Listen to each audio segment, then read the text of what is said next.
Yo quisiera iniciar por hacer referencia al Plan Marco de Implementación del Acuerdo de Paz y los 3 millones de hectáreas, porque se ha dicho esa cifra de manera reiterativa y en efecto hace parte de las metas del gobierno, pero esos 3 millones de hectáreas, tal cual están en el Acuerdo de Paz, al que aquí se ha hecho referencia, tienen diversas fuentes. Una de esas fuentes, quizá la que menos nombra el Acuerdo de Paz, es la adquisición directa de tierras. Otras de sus fuentes son los bienes extintos del Frisco administrados por la SAE, los bienes que se donan, los bienes que ya estaban en el Fondo Nacional Agrario que mutaron con el Decreto Ley 902 a ser Fondo Nacional de Tierras, así como los bienes que repercuten o que revierten al dominio de la nación vía procesos agrarios. De esas fuentes es que tenemos que llegar a la meta de los 3 millones de hectáreas. Y quiero decir, frente al proceso de adquisición directa que usted, senador, ha puesto aquí y que en efecto demuestra usted que hay cosas que se deben revisar, que el proceso de adquisición directa de tierras no es el mecanismo central de la redistribución de la Ley 160. Lo es a partir de la decisión de este gobierno de poder agilizar el Fondo Nacional de Tierras y tener allí realmente tierras para la redistribución. Y recordemos que hacia el año 2007, en un Plan Nacional de Desarrollo, se terminó de socavar el mecanismo de adquisición directa para campesinos. Y lo que debió hacer este gobierno para cumplir la promesa del presidente Petro de comprar tierras a valor comercial para redistribuir en la agricultura campesina fue generar los mecanismos del Plan Nacional de Desarrollo, regulado en lo pertinente por el Decreto 1623 del 2023, que crea el Programa Especial de Dotación de Tierras para la Producción de Alimentos. Ese proceso de adquisición tiene una regulación prevista en el Decreto 1071. Y en efecto, como esa institucionalidad para comprar tierras se deconstruyó, se socavó, lo que debió hacer este gobierno fue ajustes institucionales para comprar, como hace décadas no se hacía, tierras para redistribución. Y ahí el Ministerio de Agricultura hizo en el segundo semestre del 2023 varios lineamientos que hoy nos permiten generar unos planes de choque para que, como me lo decía usted, senador, corrijamos lo que debíamos corregir. Y ahí había varios elementos. Lo primero, ¿qué se compra? ¿Cuáles son las tierras que al régimen agrario le interesan para la redistribución? Las tierras que se compran para redistribuir son aquellas que están en suelos fértiles, altamente concentradas y que no tienen una producción agropecuaria eficiente. Y no es un invento del gobierno, está allí en las normas que regulan el régimen agrario. Y eso implicó focalizar la compra de tierras. Focalizar la compra de tierras en una estrategia que el gobierno nacional ha llamado los núcleos de la reforma agraria. ¿Y por qué son importantes los núcleos de la reforma agraria? Porque, como ustedes aquí lo han dicho, no se trata de entregar tierra. Se trata de que la tierra esté en manos de la economía campesina, con bienes y servicios, con actividad productiva, generando riqueza, transformación y, ¿por qué no?, acrecentando los volúmenes de exportación de alimentos de esta Colombia. Y allí entonces, si no concentramos la compra de tierras en los núcleos de reforma agraria, la dispersión en la compra de tierras nos va a hacer menos eficientes en la colocación de bienes y servicios sociales para la ruralidad. Y este gobierno, para poder atender eso, reactivó el Sistema Nacional de Reforma Agraria. Un sistema vinculante y obligatorio para el conjunto del gobierno nacional, que existe desde el año 94 y que no había sesionado desde el año 95. Se reactivó. ¿Y qué implica eso? Senador Marcos Daniel, que tenemos un subsistema donde el INVIA se sienta para decirle, aquí donde estamos comprando tierras necesitamos focalizar el programa de vías terciarias. Que ahí se sienta salud, y ya lo hablamos con el ministro Jaramillo, ahí donde estamos comprando tierras necesitamos puestos de salud y necesitamos que nuestras tierras, además de producir, tengan bienes y servicios sociales básicos, y solo lo vamos a lograr si logramos aplicar el proceso de concentración de la actividad de compra para redistribución. Y yo creo que ahí este gobierno ha avanzado, y lo que le quedan estos 2 años puede redundar en potenciar en los núcleos de reforma agraria, la costa Caribe y el Magdalena Medio, distritos agrarios de producción agrícola que nos permitan a nosotros hablar decididamente de agroindustrialización, de comercialización en zonas que además tienen un potencial agroexportador inmenso. Y paso al tema de los procesos agrarios. Nunca antes un gobierno, desde la vigencia de la Ley 160, había decidido tal número de procesos agrarios como lo ha hecho este gobierno. No solo la decisión que hoy ha referido el senador Wilson Arias, decisiones de recuperación de baldíos indebidamente ocupados, más de 70.000 hectáreas. Decisiones de deslinde de tierras de la nación, los playones comunales de los pescadores, de esos campesinos que en verano siembran y que en invierno pescan, que son reserva territorial del Estado desde el año 47 y que ante la omisión sistemática del régimen agrario han venido siendo acaparados, desecados y cercados. Esos deslindes nos permiten hoy devolverle a las comunidades de agropescadores sus territorios. Y quiero decir con esto que cuando hablamos del régimen agrario debemos recordar las palabras de la Corte Constitucional, que nos dijo en la sentencia de baldíos, en la SU 288, que aquí lo que había era una vulneración sistemática y masiva del régimen agrario y de la desprotección de los bienes baldíos de la nación. Por eso cuando este gobierno asume y tenemos un plan de choque para poder impulsarlos aún más, los procesos agrarios, estamos diciendo que asumimos no algo que este gobierno está creando, la implementación cierta de las normas agrarias que desde hace más de 90 años intentan ordenar el territorio agropecuario en Colombia para que se cumpla la función social que instauró nuestra Constitución y que tenía como antecedente al menos la Ley 200 del 36. Y quiero decir, frente a eso, que hay que valorar en el marco del ordenamiento del régimen agrario la decisión de este gobierno, que es comprar tierras a valor comercial y se pagan en efectivo contra el perfeccionamiento del negocio. Eso no existía en el régimen agrario. Y es la muestra de la voluntad de este gobierno de avanzar en el acuerdo nacional para la redistribución de la tierra. Si este gobierno tuviera intenciones expropiatorias, este gobierno no hubiera ideado el mecanismo de la venta por oferta voluntaria. Y quiero explicar con ello lo que se ha dicho en el día de hoy frente al proyecto de ley de jurisdicción agraria. Lo que tenemos en el proyecto de ley de jurisdicción agraria en el artículo 9 aquí referido es una norma que dice que será el Tribunal Agrario y Rural el que conozca de la expropiación agraria de la que trata la ley agraria.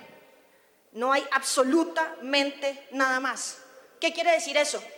Que el proceso de expropiación hoy reglado por el artículo 32 y 33 de la Ley 160, vigente, no está en el Tribunal Administrativo de la jurisdicción contenciosa, sino como corresponde ante la creación de la jurisdicción agraria y rural, en el Tribunal de la Jurisdicción Agraria y Rural.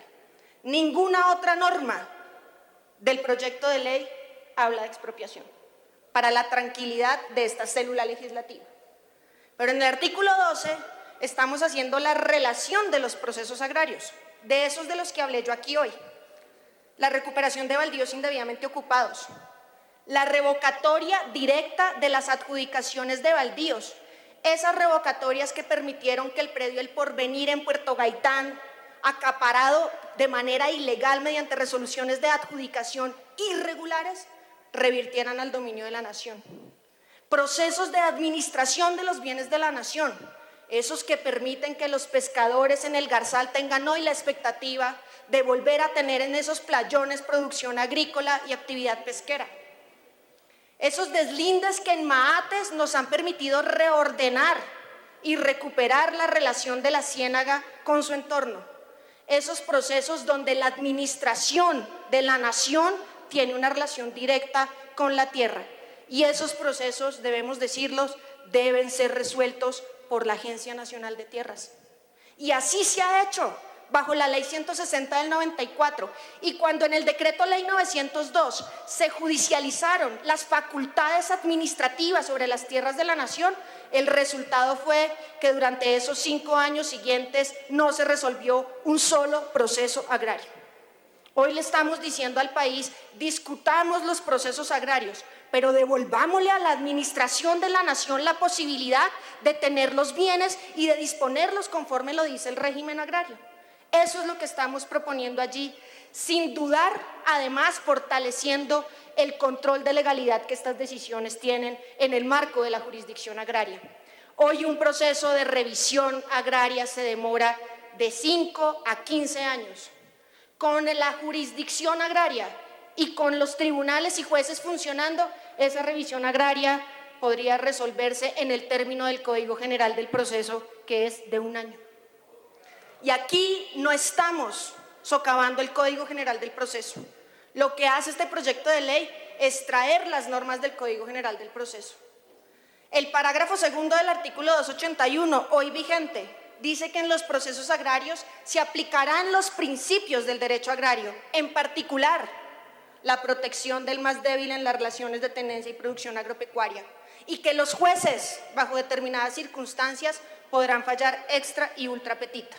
Esa norma está hoy vigente. Y lo que hemos hecho es traerla al proyecto de jurisdicción agraria para ordenar y sistematizar. Pero con toda seguridad, este ministerio y el conjunto del gobierno estamos aquí para debatir y discutir con ustedes ese proyecto de jurisdicción agraria. Yo quiero resaltar el papel que cumple la estructura del Sistema Nacional de Reforma Agraria en la veeduría de los procesos de adquisición, así como en el conjunto de actividades que desarrolla la Agencia Nacional de Tierras.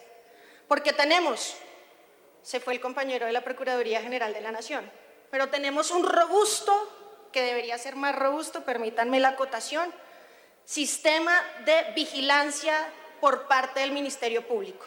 Procuradores ambientales y agrarios que ejercen intervención en los procesos administrativos y judiciales que constituyen una garantía para los procesos. Pero tenemos los comités de reforma agraria, instancias de concertación que también se constituyen en la veeduría ciudadana frente a las actuaciones de la Agencia Nacional de Tierras.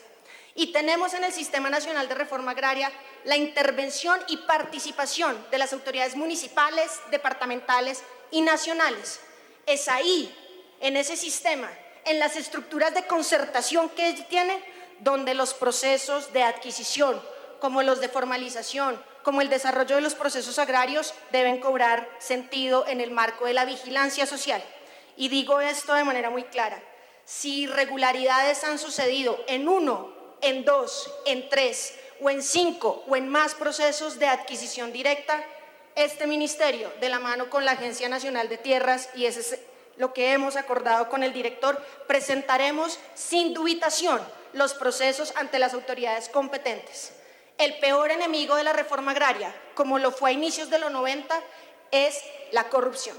Ni propietarios, ni servidores públicos que se muevan un ápice de la norma agraria tendrán el amparo del gobierno nacional, y en consonancia con eso hemos construido equipos que redoblen y reafirmen esa decisión indeclinable de este gobierno. El tema de los suelos, muy importante. Una UAF en Córdoba podría estar en 11 hectáreas en algunos suelos, buenos suelos. Una hectárea en el Bichada está en 900 hectáreas. Capacidad agrológica e infraestructura social. Hoy venimos revisando en varios municipios ya la unidad agrícola familiar, porque nuestro país, pese a todas las dificultades que tiene, ha mejorado.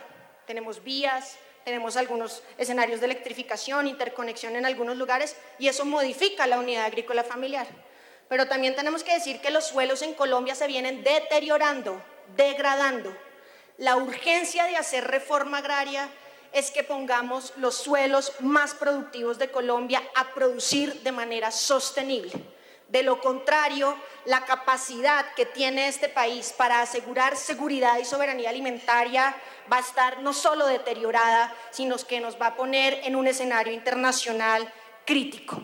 Por eso, asegurar que nuestros suelos transiten en el marco de un acuerdo nacional hacia la producción agropecuaria, de suelos que tienen conflictos de uso entre ganadería y agricultura, y que logremos tener ganadería más sostenible, más eficiente, y agricultura en los suelos aptos para la agricultura, es el escenario que requiere esta Colombia, como lo ha dicho el presidente, para seguir creciendo, como nos lo recordó aquí el senador, pero para crecer hacia una potencia agroalimentaria que nos ponga de cara a los mercados internacionales. No es un ministerio que satanice la ganadería, es un ministerio que quiere reforzar aquellas actividades en los suelos donde hay conflicto. Tanto queremos que crezcamos agropecuariamente que estamos abriendo, senador, los mercados internacionales. Estamos revisando las medidas sanitarias y de admisibilidad para que el mercado de carne siga creciendo. Es una discusión de país y aquí lo han dicho, no era el objeto de este debate. El sector agropecuario en Colombia debe pensarse, ordenarse y redefinirse frente a la situación que los acuerdos y tratados de libre comercio de hace una década y más, adoptados por otros gobiernos y en escenarios políticos, nos ponen a frentear.